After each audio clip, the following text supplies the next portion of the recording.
Hi, welcome back to Algebra 2 Honors. We are continuing with our Week 5 assignment. What you may notice is we are now done with all the new material. So we are going to start reviewing with the information that we covered from the beginning of the year. Regents exams are canceled. However, to get credit for this course, you still need to pass the course, which will also include passing a final assessment at the end of the school year.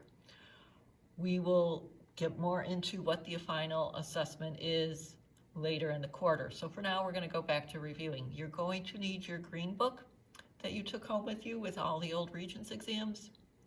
And these are the questions you will be responsible for assignment 5. I will put this on Schoology as well. They include factoring, polynomials, fractions, fractional equations, radical equations, complex numbers, and quadratic formula. What I've also included on Schoology are review notes from all the chapters we've covered. Think of these as spark notes for your notebook.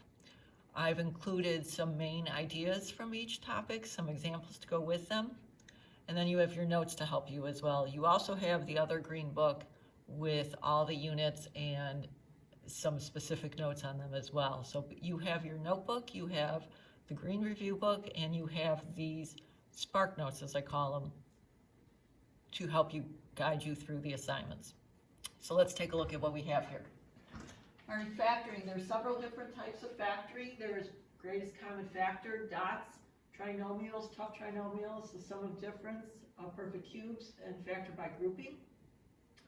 Let's look at the trinomials. Those are the ones that we struggle with. We have to check the middle term to make sure our numbers are right. The two numbers we put in the parentheses will multiply to the last number and add up to the middle number. We can check the middle number.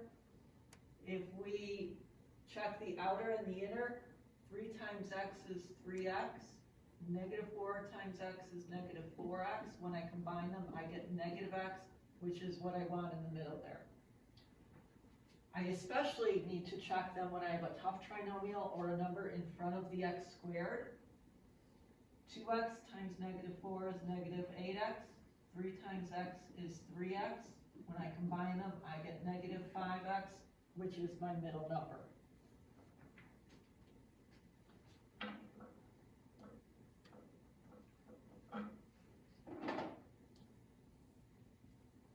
All right, as I move on, I factor by grouping. I pull out a GCF from the first two terms, and then a GCF from the last two terms. Notice I only write what is in parentheses. I only bring that down once.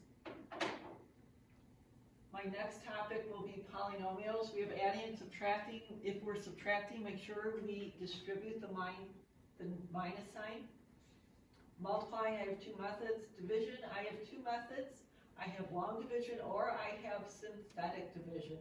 Remember, if we use synthetic division, we put the opposite number or sign in the box. I have the remainder factor theorem, which tells me what the remainder is without actually doing the division. Again, I'm just finding f of whatever the factor is, the 0 is, but if it's a factor, we need to make sure we change the sign. For fractions, the big thing is if I am dividing, I need to flip the second fraction or the fraction following the division sign. When I'm reducing to negative 1, if I have opposites, it's only if it is a negative sign in there. 3 minus x over x minus 3, that cancels to negative 1. So down here, when I'm canceling, in this example, I can cancel the x minus 3 and the 3 minus x, but I have to write a negative 1 either on top or the bottom, but not both.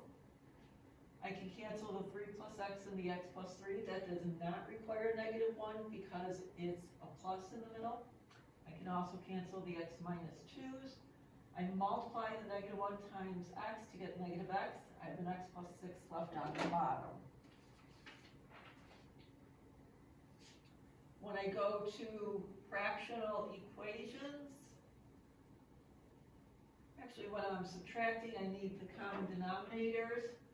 Again, I cancel at the end, but I don't cancel until the end. For fractional equations, I multiply every single thing by each of my denominators. And what that will do is that will eliminate all your denominators. The x minus 1's cancel, the x's, and the x minus 1's. And then I have a simple equation left to solve. Always check for extraneous roots in a fraction if I cannot divide by 0. So if I have a value for x that will give me 0 in a denominator, I have to reject it. I have to reject the solution of 1 because 1 minus 1 would give me 0. So that gets rejected. The next chapter or unit I have is radicals. We have simplified them. We've simplified cube roots. We know it is a perfect cube if it's divisible by 3. We know it's a perfect square for an exponent if it's divisible by 2. So exponents work differently than the numbers. For exponents, we're always looking, is it divisible by the number that's in what we call the ditch?